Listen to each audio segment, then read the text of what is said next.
G'day Darkrealmers, it's horror author and illustrator Michael J. Elliott here with you again.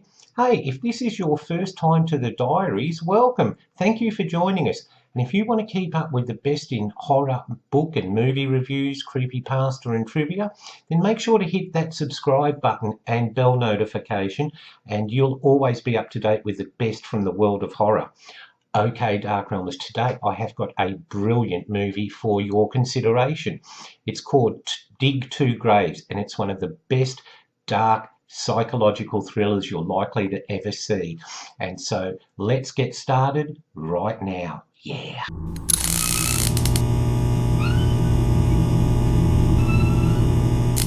Well, Darkrealmers, one of the things I really love about doing research for my movie reviews for you is that I learn something.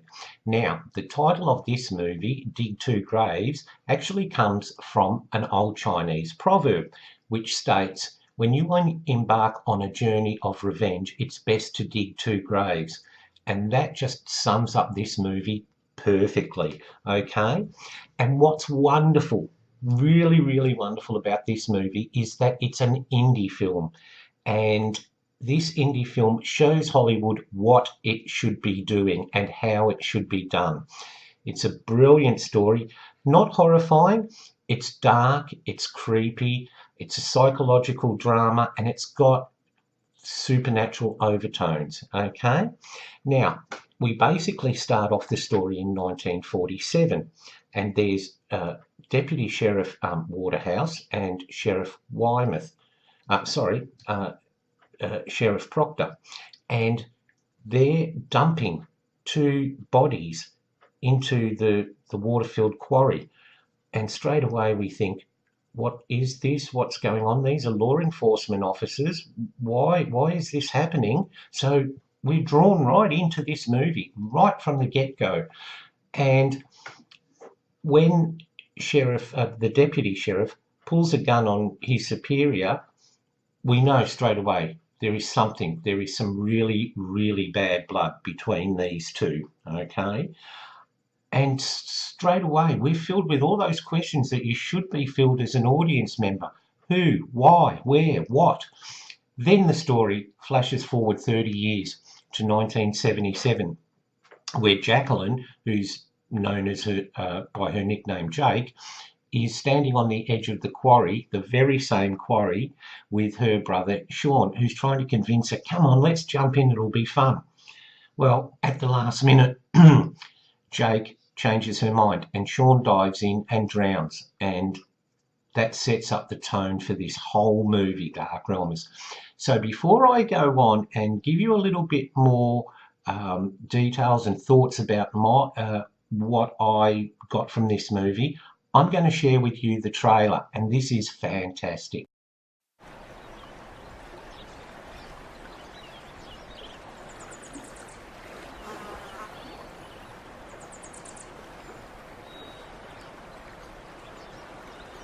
All right, 1, 2,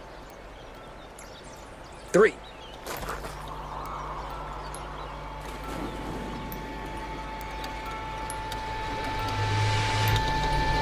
Sean! Sean! I miss Sean. It's not easy losing somebody you love. Wish I could tell you there's some kind of magical answer, but there isn't any. Hello, child.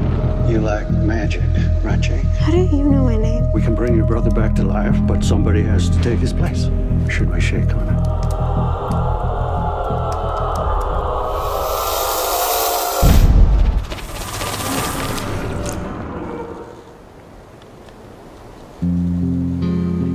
What is this?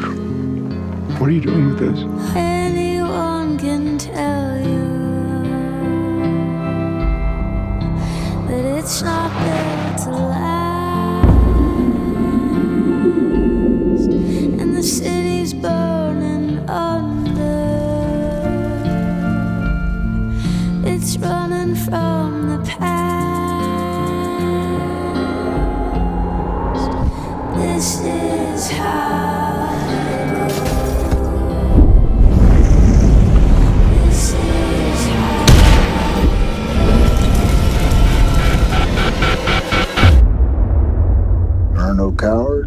There are no heroes. There's only the living and the dead.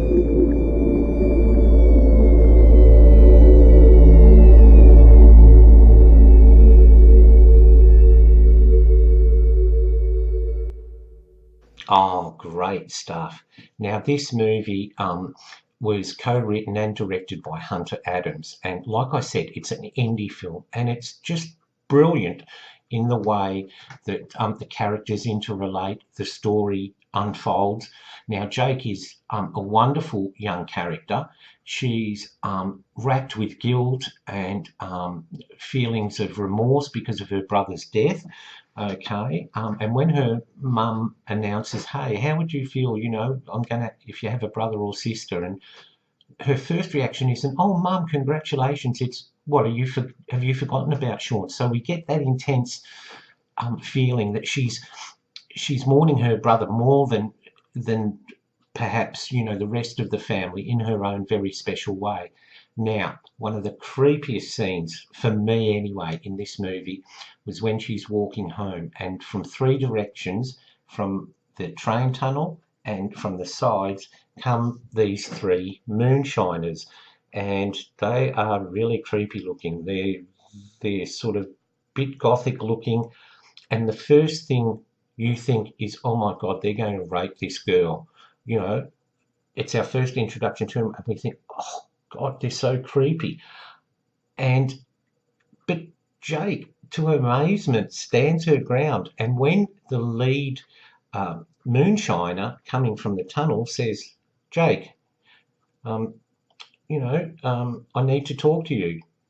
What do you want? What do you want to talk to me about?" And it's so nice to see a young female character stand her ground instead of breaking down into a heap like we see in Hollywood movies. "Oh my God," which gets a bit annoying, okay? And it does nothing to empower young women either, which is something I think Hollywood really needs to do. Now, this moonshiner says, "I know that you're basically mourning your brother. What if I could tell you that I could resurrect him, that he can be brought back?" And straight away, oh my God, you know, this is necromancy, this is dark magic, and we think that's where this movie is headed. It's a great feint because it doesn't, okay? And that's not a spoiler, Darkrealmers.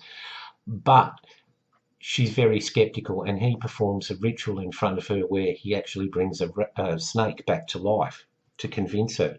And he says, "Well, I can bring him back, but for everyone that's resurrected, one needs to take his place." And that's wonderful because it shows the balance of the universe, that, you know, for every force there's an equal and opposite force. So even in supposedly magic, you know, the scales must always be balanced. And she's told that she must kill young Willie Proctor, who is the son of the retired sheriff. And we get that, you know, she's torn racked with indecision. "I want my brother back, but I have to take the life of this young boy." And it's because this young boy has a little bit of a crush on her. She saved him from some school bullies. We know that she can have this effect, that she can draw him in, okay? And it's nail-biting, wondering whether she is going to go through and actually kill this young boy to get her brother back. Now, into this mix, her grandfather, who is the former deputy sheriff we saw in 1947 and is now the actual sheriff, says, "Stay out of those woods, don't go near those people. There are things I can't tell you, he's saying." And we're going, okay, now this ties in with 1947. This ties in with his involvement with this event from 1947. And the director and the writer, Hunter Adams, have done a brilliant job of interweaving these two storylines from 1947 and 1977 so closely that if I tried to explain one to you, it would be like me unpicking a sweater, and it would gradually unravel, and I'd end up telling you the whole story, and it would be such a spoiler, and I can't do that. it is absolutely brilliant. It is so well done, this movie. It's creepy, it's atmospheric. The characters are great, especially, as I've mentioned, Jake. She is wonderful, just wonderful. You know, with her battle between bringing her brother back and remembering how their relationship and how wonderful it was, to the horror and dread of, I actually have to murder someone, I have to kill someone for this to happen. And there's a wonderful relationship between her and her grandfather, and who's the sheriff, as I mentioned now. And you can tell she's bursting to tell her grandfather about this opportunity, but she doesn't know how to approach it. She weaves around the subject, and you know, they talk about a lot of things, and Jake is sort of peripherally aware that her grandfather has some involvement. You know, there's something from his past that he's not telling her. And this story just progresses at such a wonderful pace. It doesn't slacken off. Even the dialogue is meant to lead us further down the path of this story. And there's brilliant flashbacks of what's happened in 1947 to bring about these events. Now, the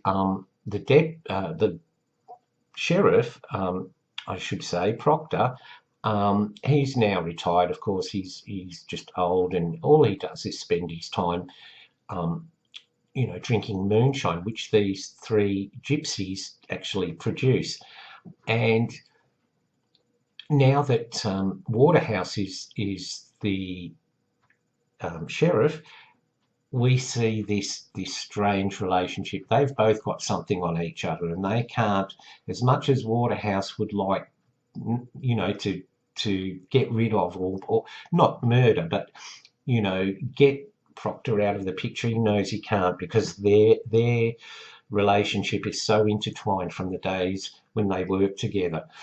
Okay, Darkrealmers. Now, like I said, I can't tell you a great deal about this movie because it's so wonderfully interweaved, and it's a credit. It is a real credit to indie filmmakers, and big salute to Hunter Adams, because this is what Hollywood should be making. These are movies where we're not sitting there and we've prejudged. We know what's going to happen. It keeps you going right through the movie, okay? And as I said, it's such a testament to indie filmmaking that this filmmaker has given us a movie which says this is about resurrection and dark forces. Oh, but maybe it's not. Just keep watching. And we do. We have to keep watching. I was riveted because I wanted to know, not just for the fact, was Jake going to kill this young person? Was she actually going to bring her brother back? How was he going to come back? And there's a wonderful scene where the moonshiners are in a cave, and the head moonshiner is speaking in some sort of strange language, and there's a woman, half-naked woman, who's like a muse or something like that, and she's spinning around, and you get that sense of, this is a really creepy ceremony. Is this what is going to happen when Jake brings her brother back? Now, I can't recommend this movie too highly for you. It's brilliant, absolutely wonderful. Amber, you can watch this. I promise you can watch this, because it's not horror, it's dark drama. It's dark drama with a supernatural overtone that's not explored and it's not exploited. Okay, so if you like a great mystery with overtones, with plots that interact, that weave together and connect so well, you will absolutely love this, Darkrealmers. I can guarantee it. Well, no, actually I can't guarantee it because I'm not you. But it's one of the best ones I've seen for a long, long time. Now, this movie is available on Netflix, and you can also get it on DVD. So if you're looking for a wonderful night in front of the TV, this is the movie for you, okay, Darkrealmers? So that's it. That's my review of Dig Two Graves. I hope you've enjoyed it. If you have, please give us a thumbs up, and don't forget to leave a comment below. If you've seen the movie yourself, what are your thoughts? Did you find it as riveting as I did? Okay, and has my review piqued your interest in getting it for yourself? Okay, that's it for me for this episode, Dark Realmers. As I always say, stay in the light, and I'll be back with you again very, very soon. Bye for now.